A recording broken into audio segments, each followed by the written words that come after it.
محترم وہ بیٹا اپنی ماں کی منہ دھلانے کے بعد اپنے ماں کو بستر پر لٹا دیتا ہے، لٹانے کے بعد چراغ بجھا دیتا ہے، اسی بیچ میں وہ ماں کی زبان ہلتی ہے۔ حضرت موسیٰ علیہ السلام اپنے کان کو اس بوڑھی ماں کے پاس لے جاتے ہیں اور وہ بوڑھی ماں عرض کرتی ہے کہ اے میرے پروردگار عالم، اے میرے معبود، میرا بیٹا جو میری اتنی خدمت کرتا ہے، اے میرے پروردگار عالم، میرا بیٹا جو میری اتنی عزت کرتا ہے، اے پروردگار عالم، میں تیرے بارگاہ میں دعا کرتی ہوں کہ پروردگار عالم کل بروز قیامت جنت میں ہمارے پیغمبر حضرت موسیٰ علیہ السلام کے ساتھ میرے بیٹے کو ساتھی بنا دینا۔ حضرت محترم جب سے موسیٰ علیہ السلام نے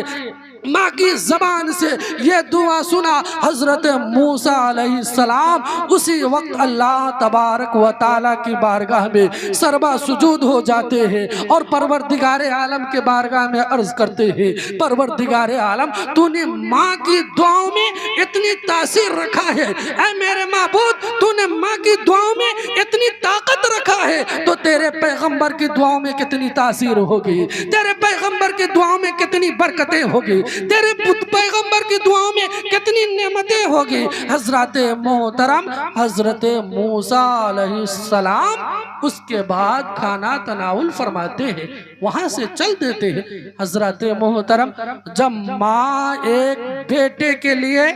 دل سے دعا کر دیتی ہے، عرش الہی ہل جاتا ہے اور اللہ تبارک و تعالی ماں کی دعاؤں کو کبھی رد نہیں فرماتا۔ لہٰذا میں اپنے نوجوانوں سے، اپنے بزرگوں سے، اپنے ساتھیوں سے، اپنے بیٹیوں سے، اپنے بچیوں سے میں مخلصانہ یہ التماس کروں گا کہ ہر اولاد اپنے ماں باپ کی ادب و احترام کرے، باپ کے مقام کو سمجھے، ماں کے مرتبے کو سمجھے۔ باپ کو رب تبارک و تعالیٰ نے جنت کا دروازہ بنایا ہے تو ماں کے قدموں کے تلے رب تبارک و تعالیٰ نے جنت رکھ دیا ہے۔ باپ ناراض ہو جائے گا تو جنت کا دروازہ بند ہو جائے گا، ماں ناراض ہو جائے گی تو جنت میں نہیں جا سکتے۔ باپ کو بھی راضی رکھیے، ماں کو بھی راضی رکھیے۔ ماں باپ راضی ہے جنت کا دروازہ کھل جائے گا، ماں راضی ہے جنت میں چلے جائے گا۔ لہٰذا ضرورت اس بات کی ہے کہ ہم اپنے ماں باپ کی